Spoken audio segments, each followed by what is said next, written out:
ಮಹಿಳೆಯ ಕಿಡ್ನಾಪ್ ಪ್ರಕರಣಕ್ಕೆ ಸಂಬಂಧಪಟ್ಟಂತೆ ಜೈಲು ಸೇರಿ ನೆಮ್ಮದಿಯನ್ನ ಕಳೆದುಕೊಂಡಿದ್ದಾರೆ ಎಚ್ ಡಿ ರೇವಣ್ಣ. ಜೈಲು ಸೇರಿದ್ದಾರೆ. ಈಗ ಆ ನಂತರದಲ್ಲಿ ಸರಿಯಾಗಿ ನಿದ್ರೇನೂ ಇಲ್ಲ, ಊಟನೂ ಮಾಡ್ತಿಲ್ಲ. ಪರಪ್ಪನ ಅಗ್ರಹಾರದ ಜೈಲಿನಲ್ಲಿ ರೇವಣ್ಣ ಚಡಪಡಿಸುತ್ತಿದ್ದಾರೆ.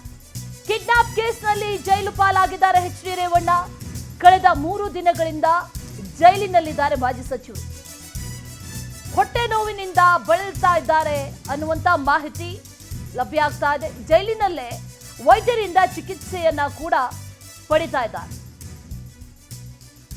ಮಹಿಳೆಯ ಅಪಹರಣ ಪ್ರಕರಣಕ್ಕೆ ಸಂಬಂಧಪಟ್ಟಂತೆ ಎಚ್ ಡಿ ರೇವಣ್ಣ ಈಗ ಜೈಲು ಪಾಲಾಗಿದ್ದಾರೆ. ಪರಪ್ಪನ ಅಗ್ರಹಾರದಲ್ಲಿದ್ದಾರೆ. 3 ದಿನಗಳು ಕಳೆಯಿತು. ಈಗಲೂ ಕೂಡ ಅವರ ಆರೋಗ್ಯದಲ್ಲಿ ಒಂದಷ್ಟು ಏರುಪೇರು ಆಗಿದೆ ಅನ್ನುವಂಥ ಮಾಹಿತಿ ಲಭ್ಯ ಆಗ್ತಾ ಇದೆ. ಹೊಟ್ಟೆ ನೋವಿಂದ ಬಳಲ್ತಾ ಇದ್ದಾರೆ. ಹಾಗಾಗಿ ಅವರಿಗೆ ಅಲ್ಲೇ ಚಿಕಿತ್ಸೆಯನ್ನ ಕೂಡ ನೀಡಲಾಗ್ತಾ ಇದೆ.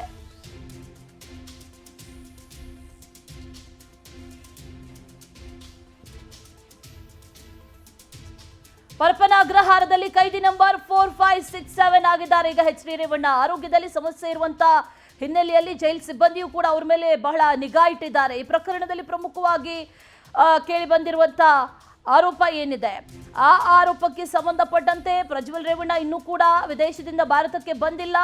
ಜೊತೆಗೆ ಸೋಮವಾರಕ್ಕೆ ಈ ವಿಚಾರಣೆ ಕೂಡ ರೇವಣ್ಣ ಅವರ ಜಾಮೀನಿನ ಅರ್ಜಿ ವಿಚಾರಣೆ ಕೂಡ ಮುಂದೂಡಿಕೆ ಮಾಡಿರೋದ್ರಿಂದ ಅಲ್ಲಿವರೆಗೂ ಕೂಡ ಜೈಲಿನಲ್ಲೇ ಕಳಿಬೇಕಾದಂತ ಪರಿಸ್ಥಿತಿ ಕೂಡ ಇದೆ. ಇನ್ನು ಮತ್ತಷ್ಟು ಡೀಟೇಲ್ಸ್ ಅನ್ನ ನೀಡ್ತಾ ಹೋಗ್ತಾರೆ ನಮ್ಮ ಪ್ರತಿನಿಧಿ ರಾಘವೇಂದ್ರ. ನೇರ ಸಂಪರ್ಕದಲ್ಲಿ ಜಾಯಿನ್ ಆಗ್ತಾರೆ ಇನ್ನೇನು ಕೆಲವೇ ಕ್ಷಣಗಳಲ್ಲಿ. ಹಾಸನ ಪೆನ್ ಡ್ರೈವ್ ಪ್ರಕರಣಕ್ಕೆ ಸಂಬಂಧಪಟ್ಟಂತೆ, ಸಂತ್ರಸ್ತೆ ಮಹಿಳೆಯ ಕಿಡ್ನಾಪ್ ಪ್ರಕರಣಕ್ಕೆ ಸಂಬಂಧಪಟ್ಟಂತೆ ಈಗಾಗಲೇ ಮಾಜಿ ಸಚಿವ ಎಚ್ ಡಿ ರೇವಣ್ಣ ಬಂಧನ ಆಗಿದೆ.